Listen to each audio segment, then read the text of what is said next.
사람이 말이죠, 자기 신체에 어떤 장애가 있거나 또 연약한 부분이 있다 할 때 사람들이 스트레스를 받고 열등감을 갖게 됩니다. 더군다나 남성도 아닌 여성이 말이죠, 신체적인 장애를 갖고 있을 때 정말 살 맛이 안 날 거예요.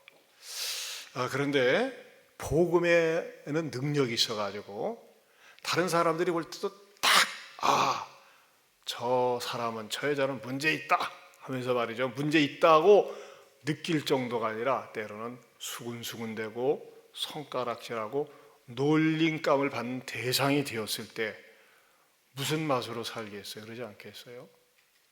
그런데도 불구하고 남의 눈에 띄는 확연한 열등감이 있는데도 불구하고 예수님을 인격적으로 만나고 복음의 능력을 경험하면, 십자가와 부활을 굳세게 믿으면 장애를 뛰어넘을 수 있는 위대한 인물이 됩니다.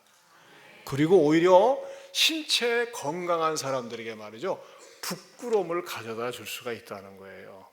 자, 이 사람을 오늘 저는 한번 소개해드리고 싶어요. 김영애 씨라고, 키가 138cm예요.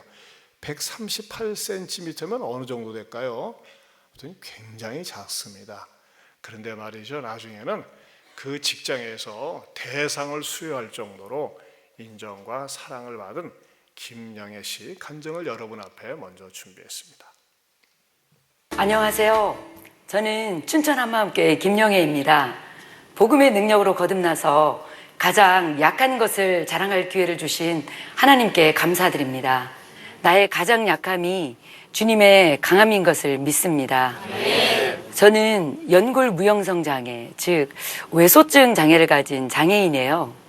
제 키는 138cm이고요. 중학교 때쯤 성장이 멈추어서 키가 더 이상 자라지 않고 몸만 옆으로 불어나서 지금의 이 모습입니다. 저는 시골에서 농부의 3남 2녀 중에 넷째 딸로 태어났는데요.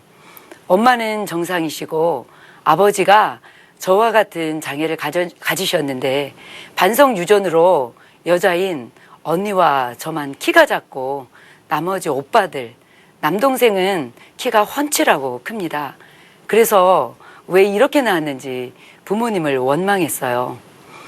장애를 가진 저는 새로운 만남에 대한 두려움, 낯선 것에 대한 두려움, 새로운 환경에 대한 두려움이 컸었는데요. 중학교 시절 고향에 군부대가 들어선다고 고향을 다 떠나야만 했어요. 그때는 친구들이 너무도 소중한 때였는데 그 소꿉친구들과 헤어져야 하니 덩그러니 저만 혼자 남은 느낌이었어요. 낯선 환경과 낯선 사람을 만나는 두려움을 안고 중2 때 전학을 갔는데요. 달랑 저만 혼자 떨어지게 되었어요. 전학 가서 운동장에 앉아 혼자인 것 같고 소외된 마음을 어찌할 수 없어 울고 말았어요. 장애인으로서 놀림의 대상이 되는 것은 너무 평범한 일상이었어요. 장애인, 장애우라는 말은 너무 고상한 단어입니다. 다리는 휘어졌고 걸을 때는 기우뚱기우뚱 걷는 모습 때문에 어릴 적 아이들과 놀면서는 병신이란 말로 놀림거리가 되곤 했어요. 제 두려움의 대상은 꼬마 아이들이었는데요.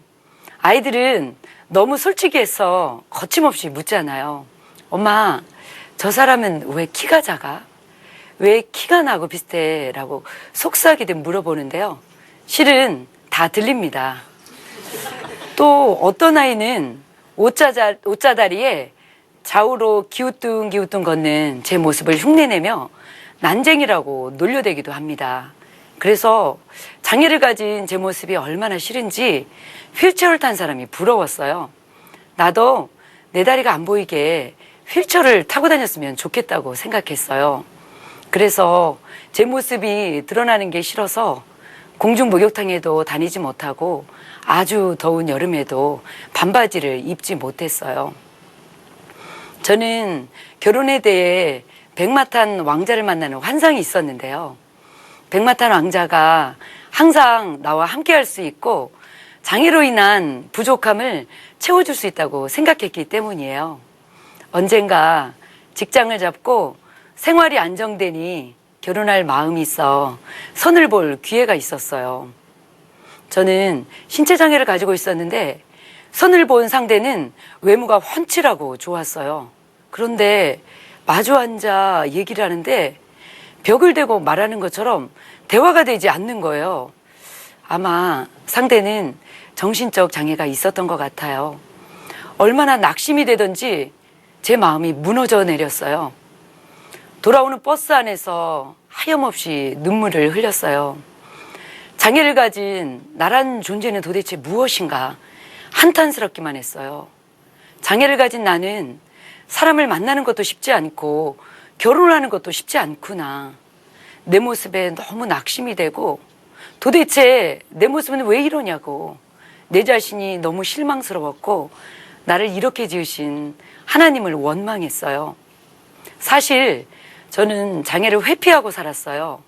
왜냐하면 가정 형편이 어려워 다리를 늘리거나 반듯하게 펴는 수술은 생각도 못했지만 공무원 시험 합격 후 건강검진을 받으려고 병원에 갔는데요. 건강검진은 검사로 끝나는 건데 인턴 선생님이 다리를 잘 보시는 특진 선생님과의 만남을 주선해 주셨는데요. 제 귀가 솔깃해지고 희망이 생기더라고요. 그때 제가 20대였거든요. 특진 선생님께서 그동안 다리 때문에 많이 힘들었어 하시는 거예요.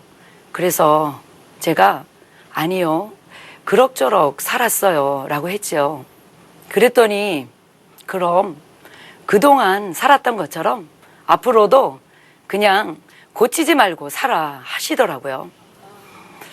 특진 선생님의 말씀은 다리를 고칠 수 있겠다는 소망을 송두리째 날려버리기에 충분했어요. 저에게 있어 장애는 어차피 평생 안고 살아야 할 짐이었기에 더 이상 깊이 생각하며 고민하고 싶지 않았어요.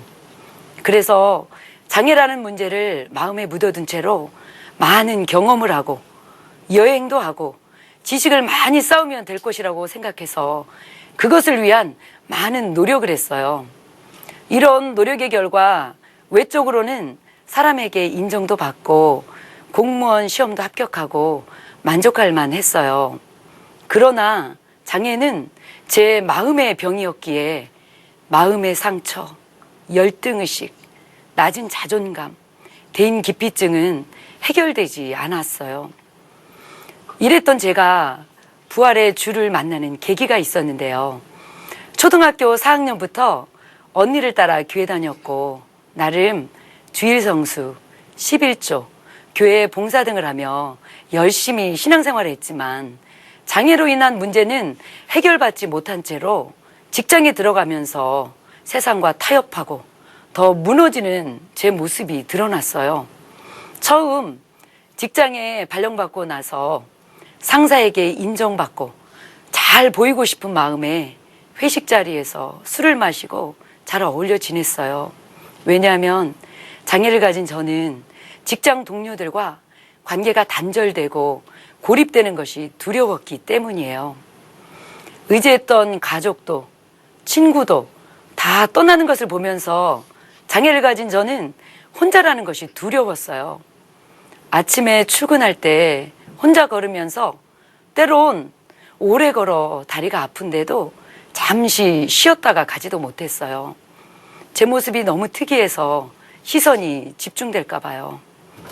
그래서 누군가가 나와 함께 했으면 좋겠다고 생각했는데 하나님은 보이지 않으니 당장 옆에 보이는 친구가 더 든든하고 힘이 되는 것 같았어요.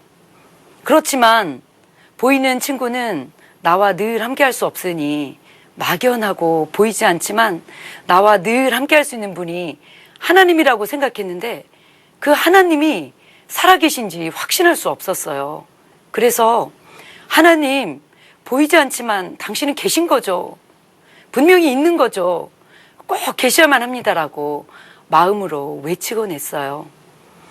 그즈음 후배의 권유로 한마음교회를 와서 나의 신앙의 현주소가 예수님을 믿는다고 했지만 막연하게 신념으로 믿고 있었음을 발견하게 되었어요.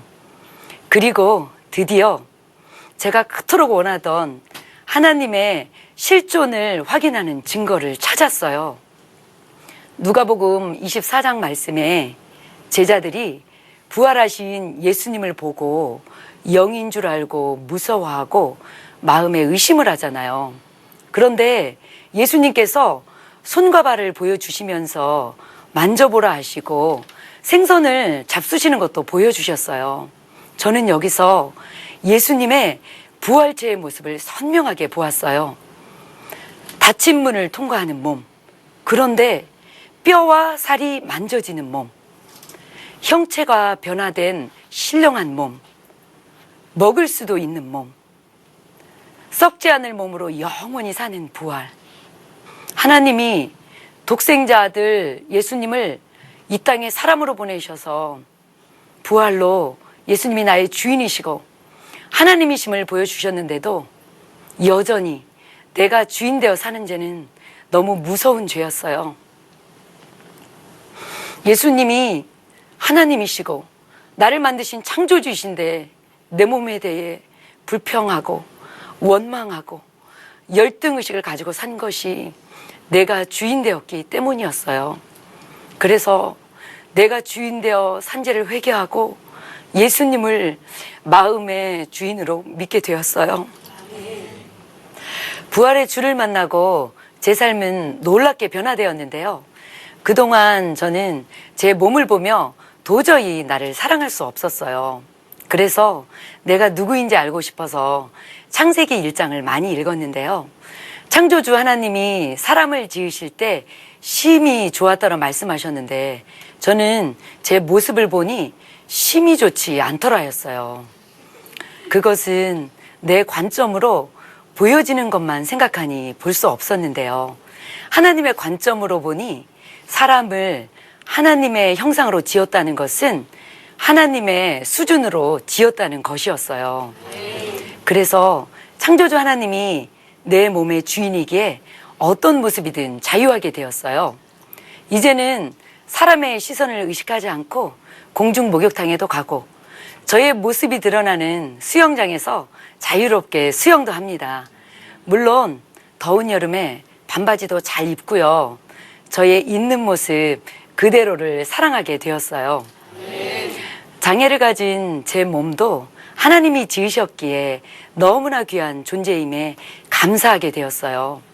이제는 사람들이 난쟁이 똥자루만하게 작다 말해도 저는 전혀 상관없습니다. 사람들의 말에 더 이상 흔들리지 않고 부활하신 예수님의 말씀에만 반응합니다. 왜냐하면 부활하신 주님의 말씀만이 진짜이니까요. 그리고 부모님에 대한 원망이 사라졌어요. 술주사가 심했던 아버지에 대한 원망, 장애의 몸을 주신 부모님에 대한 원망도 부모님을 공경하는 마음으로 바뀌었어요. 지금은 멀리 떨어져서 직장 생활을 하지만 물심양면으로 도와드리고 가까이서 효도할 기회를 달라고 하나님께 기도하고 있어요. 몸이 좀 불편하면 어때요? 몸이 좀 온전치 못하면 어때요? 또 누가 뭐라 하면 무슨 상관이에요? 승부는 이 땅에서 나는 것이 아니고 영원한 하늘나라에서 결정되는 것이잖아요. 하나님이 살아계시고 내 안에 항상 함께 하시니까 혼자라는 두려움, 사람들의 낯뜨거운 시선, 그 어떤 것도 의식하지 않고 매사에 마음이 든든하고 자신감이 충만해요. 또 그동안 제가 힘들고 부끄러워서 함께할 사람이 필요했는데요. 이제는 함께할 지체들이 있고 복음으로 세워진 공동체가 있어서 너무나 든든합니다. 그동안 나는 장애인이니까 내 몸 잘 추슬러 직장에 다니며 내 처신이나 잘하고 살려고 했어요. 그런데 요한복음 9장에 날 때부터 맹인된 사람에 대한 이야기가 나오는데요. 제자들이 예수님께 그 사람의 맹인됨이 누구의 죄 때문에 저렇게 되었는지를 물으니 예수님께서 그 맹인을 통해 하나님의 하시는 일을 나타내고자 함이라고 말씀하셨는데 이 말씀이 아무 소망이 없던 저에게는 큰 위안이자 소망의 말씀이 되었어요. 비록 장애가 있지만 하나님의 영광을 위해 사는 사명자가 되었다는 게 너무 기쁘더라고요. 부활의 주를 만나고 나서 너무 좋고 기쁘니까 자연스럽게 직장 동료들에게 복음을 전하기 시작했는데요. 처음에 같은 과에 있던 언니에게 복음을 전했는데요. 언니는 가정과 자녀의 문제로 힘들어하다 복음을 듣고 석고상 같던 얼굴이 환해지고 자녀의 문제도 하나님께 맡기며 복음을 전하는 사람이 되었고요. 그리고 저와 비슷한 장애를 가진 옆에 과에 있던 언니에게도 복음을 전했는데요. 언니는 소아마비 장애를 가지고 있었어요. 그런데 언니는 절룩거리는 모습을 보여주기 싫어서 좋은 아이디어를 내고 발표 자료를 만들어 놓고도 워크숍이나 발표회에서 정작 발표를 하러 갈 때는 사람들에 대한 두려움으로 다른 직원이 해야 했고요. 어쩌다 상을 받을 기회가 생겨도 단상 앞에 나가는 걸 부담스러워했어요. 그런데 부활의 복음을 듣고 1,500명의 성도들 앞에 나가 간증하는 아주 담대한 사람이 되었어요. 또 다른 언니는 복음으로 위암을 극복하고 믿지 않던 부모님도 예수님을 믿는 놀라운 역사가 있었어요. 그렇게 만나서 작은 교회가 세워졌고 신우회도 생겼어요.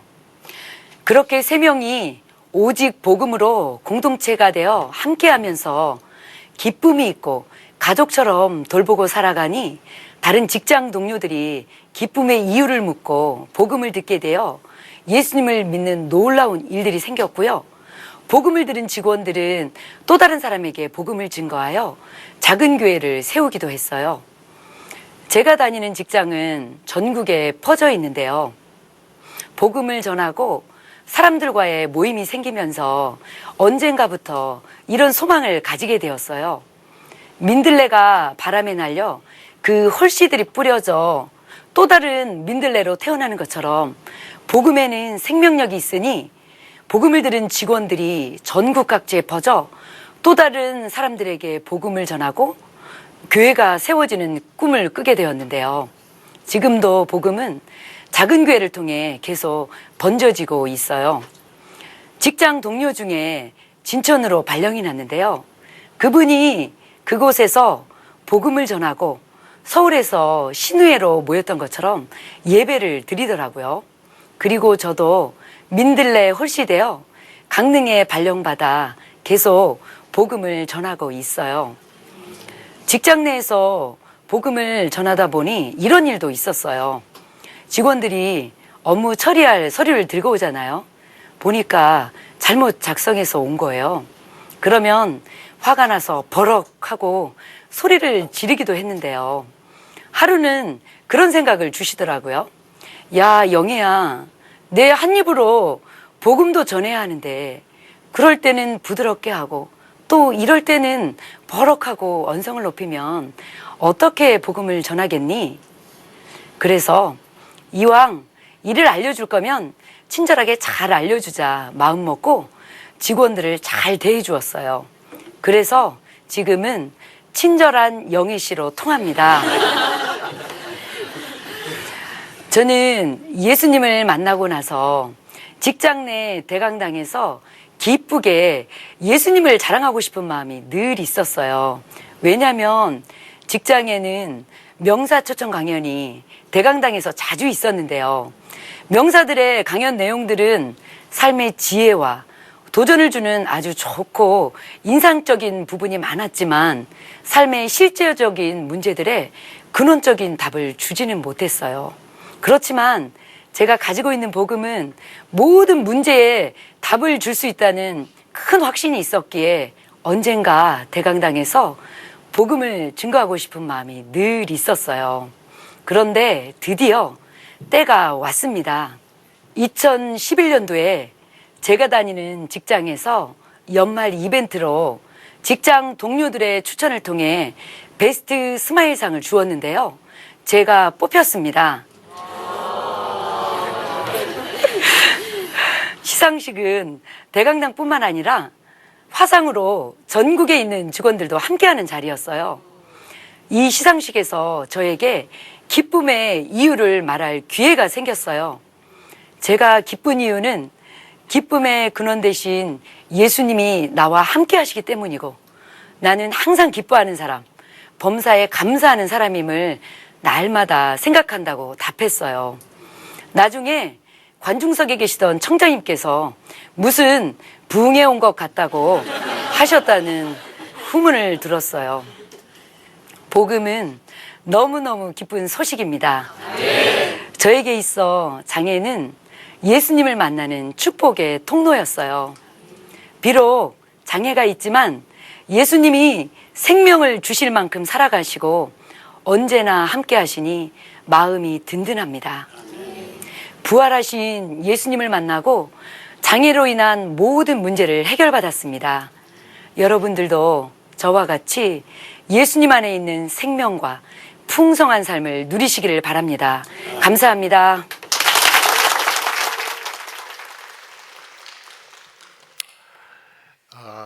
저희 교회가 이렇게 좋은 아마 이 우리 교회 영상 시설은 세계적인 수준입니다. 근데 하나님께서 아주 좋은 영상 시설을 저희들에게 허락하셔서 또 이렇게 좋은 자료를 또 저도 이렇게 수시로 이렇게 체크를 해봐요. 들어보고. 그런데 이렇게 예배 시간에 또 여러분들에게 같이 나눌 수 있어서 얼마나 기쁜지 모르겠어요. 은혜가 되십니까? 은혜가 되세요?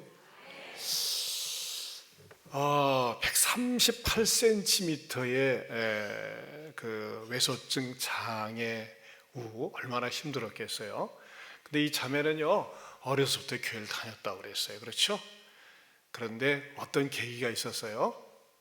우리들도 교회를 다니잖아요. 오랫동안 다니잖아요. 근데 때로는 왜 우리가 열등감 때문에, 내 삶의 처지 때문에 원망, 불평이 자꾸 나오는 것이죠. 이 자매는 뭘 믿었다고 그랬어요? 자기 신념을 믿었다고 그랬어요. 신념. 신념하고 믿음하고 다릅니다. 신념은요, 자기 의지가 더 강한 거예요. 믿을 신자, 생각념자, 자기 생각을 믿는 거예요. 그러나 여러분, 기독교 신앙은요, 신념이 아니에요. 예수 그리스도라고 하는 인격자가 있습니다.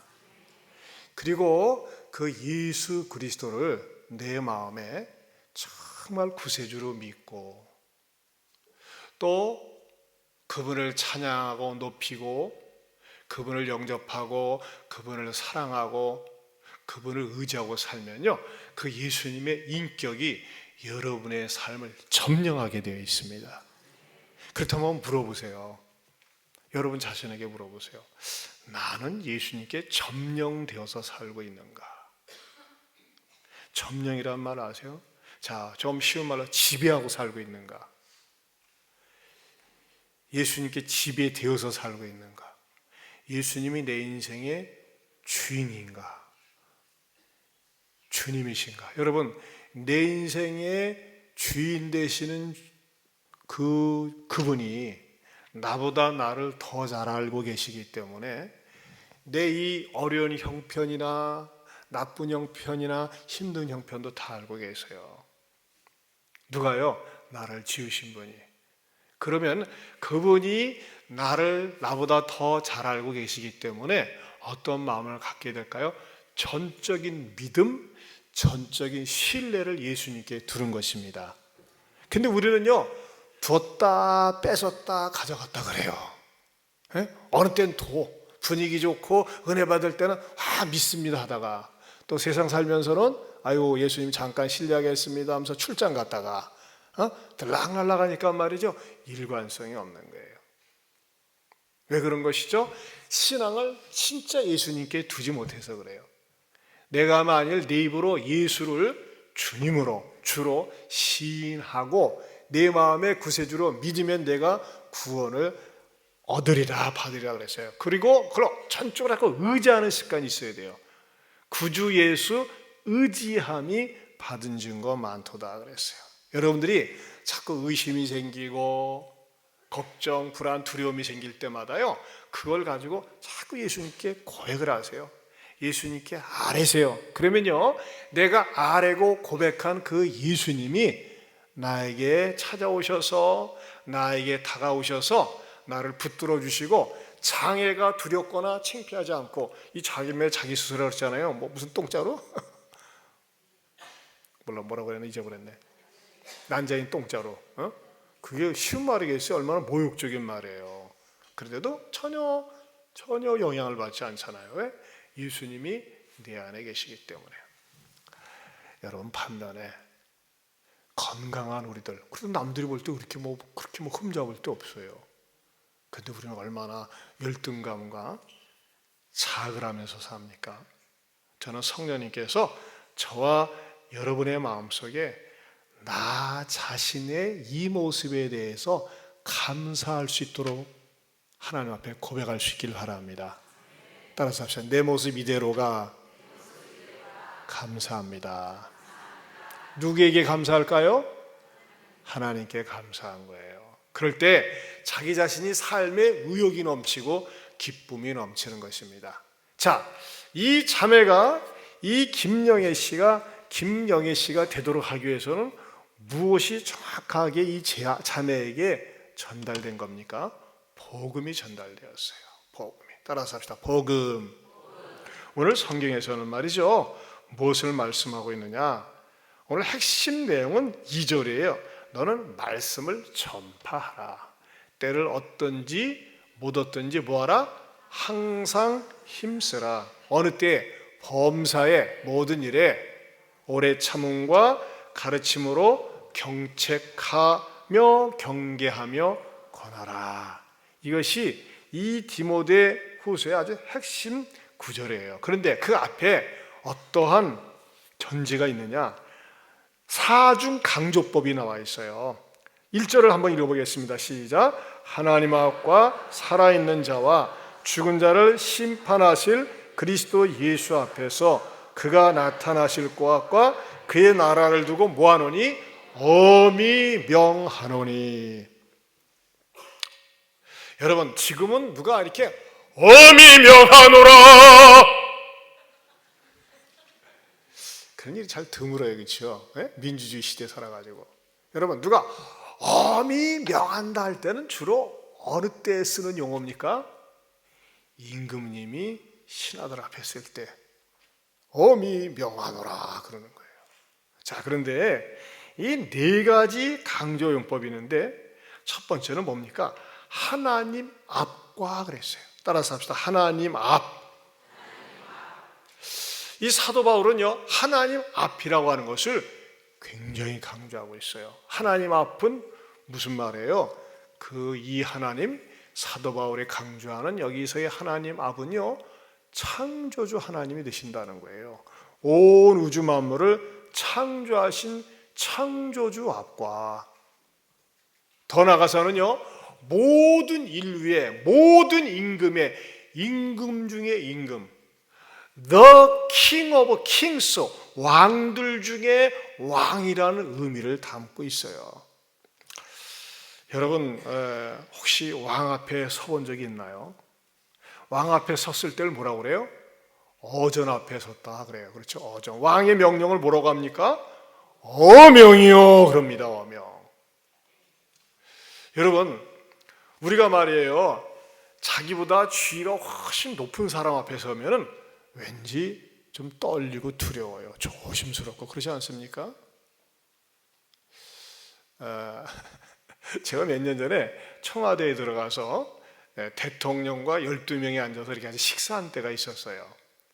근데요, 맨날 텔레비전에서 보는 대통령, 신문에서 보는 대통령하고 막상 그 청와대 영빈관에 들어가서 복잡한 절차를 다 마치 한 2시간 전에 가서 뭐 검사 다 하고 또 뭐 이런저런 과정을 다 거친 다음에 정말 대통령하고 목사님들 12명이 딱 앉은 자리에서 식탁을 교제를 나눌 때 그 느낌은요, 정말 기분 좋더라고요. 기분이 속된 말로 삼삼해요.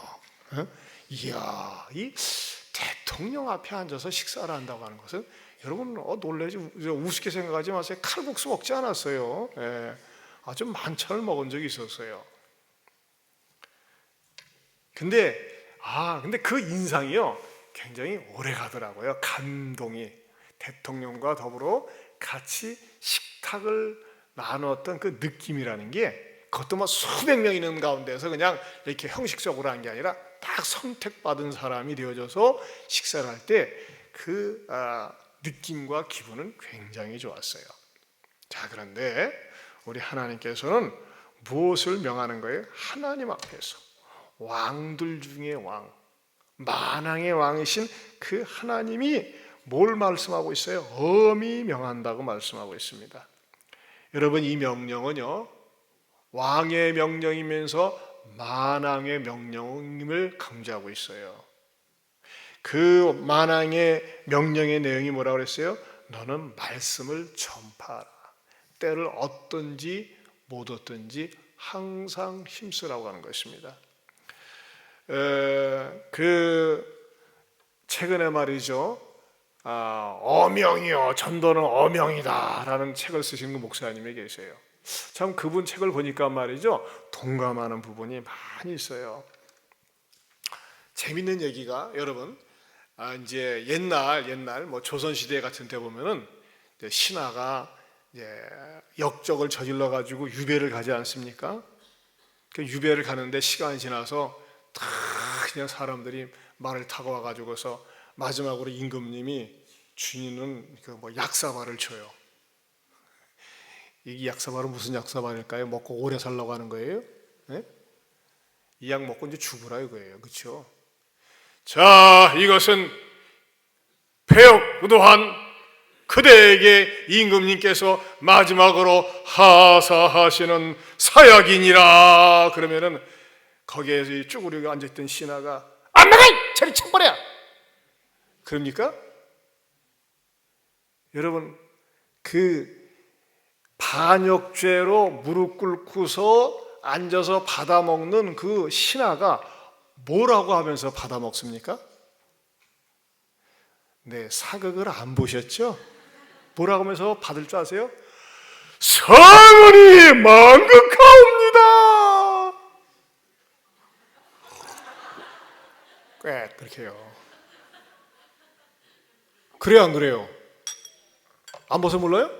그렇게 안 되니까는 마지막 죽는 순간에도 성은이 만극하옵니다 하면서 약사발을 먹고 피를 토하고 죽었어요. 지금 뭡니까? 임금님의 명령은 그렇게 지엄하고 준엄하고 무섭고 어려웠던 것이에요. 자, 그런데 임금 중에 임금, 왕 중에 왕이신 우리 하나님께서 명하신다는 겁니다. 뭘 명하신다고 그랬어요? 말씀을 전파하라는 거예요. 때를 얻든지 못 얻든지 항상 힘쓰라고 우리들에게 명령하고 있어요. 그렇다면 사랑하는 성도 여러분, 저 여러분은 이 하나님의 준엄하신 어명, 심지어는 이 땅에서 죄를 저지른 사람도 임금이 주는 약사발이라고 하면 성언이 만극하다고 하면서 약사발을 받아먹고 죽는데, 주님께서 주시는 명령은 우리 죽으라고 주는 명령도 아니고, 다른 사람 죽이라는 명령도 아니고, 다른 사람을 살리고 나를 살리는 그런 말씀을 주시는 것인데, 우리는 얼마나 그 말씀에 순종하고 있습니까? 하나님 앞과 살아있는 자와 죽은 자를 심판하실 그리스도 예수 앞에서 그가 나타나실 것과 그의 나라를 두고 엄히 명하노니 말씀하고 있어요. 뭘 명하신다고 해요? 너는 말씀을 전파하라. 때를 얻든지 못 얻든지 항상 힘쓰라. 여러분, 이 말씀은 뭘까요? 예수 그리스도를 믿으면 영생을 얻고, 예수 그리스도를 믿지 않으면 심판받아 지옥 간다고 하는 그 명령이라고 하는 것입니다. 여러분, 우리 주변에는요, 이 준엄하신 주님의 명령을 들어보지 못하고 죽는 사람들이 많이 있어요. 그렇기 때문에 우리는 왕의 명령을 받은 것과 같은 두려운 마음을 가지고 우리 주변의 사람들에게 전해야 됩니다. 언제요? 때를 얻든지 못 얻든지. 그래서 오늘 설교 제목을 뭐라고 그랬어요? 든지 전략. 따라서 든지 전략. 때를 얻든지 못 얻든지. 여러분, 우리는요 정말 때를 얻든지 못 얻든지 복음을 전하려고 해야 됩니다. 왜? 주님의 명령이니까. 왜? 주님의 어명이기 때문에 그렇습니다. 사랑하는 성도 여러분, 한번 여러분의 삶을 가만히 살펴보세요. 나는 얼마나 몇 번이나 일주일의 기회와 시간을 찾아서 만들어서 복음을 전하면서 살고 있는가? 어떤 사람은요, 일주일 지나면서 단 한 번도 누구에게도 이 주님의 준엄하신 명령을 지키지 못한 사람들이 세고 셌어. 그럼 되겠어요? 그런데요, 우리가 주님께서 우리들에게 때를 얻든지 못 얻든지 이렇게 복음을 전하라고, 말씀을 전하라고 하는데, 우리는 마귀의 말이죠, 그럴듯한 전략에 딱 세뇌가 되어 있든지 넘어가 있는 사람들이 많이 있어요. 마귀의 전략 가운데 하나가 뭘까요? 차차 전략. 이 차차 전략 가운데 우리를 하여금 그럴듯하게 넘어가게 하는 전략이 있어요. 그게 뭐냐? 해야지 전략에 따라서 해야지 전략. 뭐 해? 나중에 해야지. 천천히 해야지. 애구 형편이 나아진 다음에 해야지. 건강한 다음에 해야지.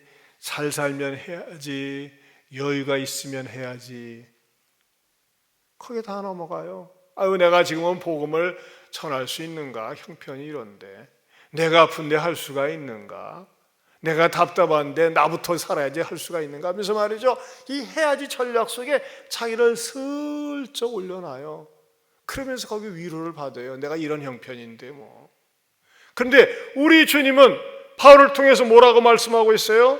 때를 어떻게 하든지, 아이고 성경 안 읽은 분이 많네. 때를 뭐 하든지, 얻든지 못 얻든지 뭐하라? 항상 힘쓰라 그랬어요. 여러분, 때를 얻든지 못 얻든지, 저는 여러분께서, 성령님께서 이 시간에 그런 마음을 주셨으면 좋겠어요. 주님, 나도 때를 얻든지 못 얻든지 내 눈에 띄는 사람, 내가 만나는 사람, 내가 부딪히는 사람에게 예수 믿어야 삽니다. 따라서 예수 믿어야 삽니다.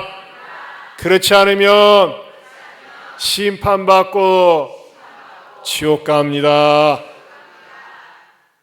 주님의 명을 받들어서 선포하고 얘기할 수 있어야 됩니다. 이것이 주님의 엄한 명령이라고 하는 것입니다. 사랑하는 성도 여러분, 제가 말이죠, 모두의 우리 김영애 씨 간증을 여러분들에게 보여드리면서 즐기라고 보여드린 거 아니에요. 부활하신 예수님, 나를 위해 십자가에 죽으시고 부활하시고 지금도 살아계시는 그 주님을 인격적으로 만난 사람들의 마음속에는요, 복음을 전하지 않으면 견딜 수 없는 그 영을 주세요. 그럼 여러분들이 말이죠, 왜 복음을 전하지 않으면 견딜 수 없는 그런 마음이 없을까요? 그것은요, 주님을 믿기는 믿지만 사랑하는 마음이 너무 식었든지, 또 너무나 시험에 빠져 있든지, 너무 세상을 사랑하든지, 아니면 지나치게 자기 연민에 빠져 있든지, 그럴 때 말이죠, 복음을 전하고 싶은 마음이 안 생기는 거예요.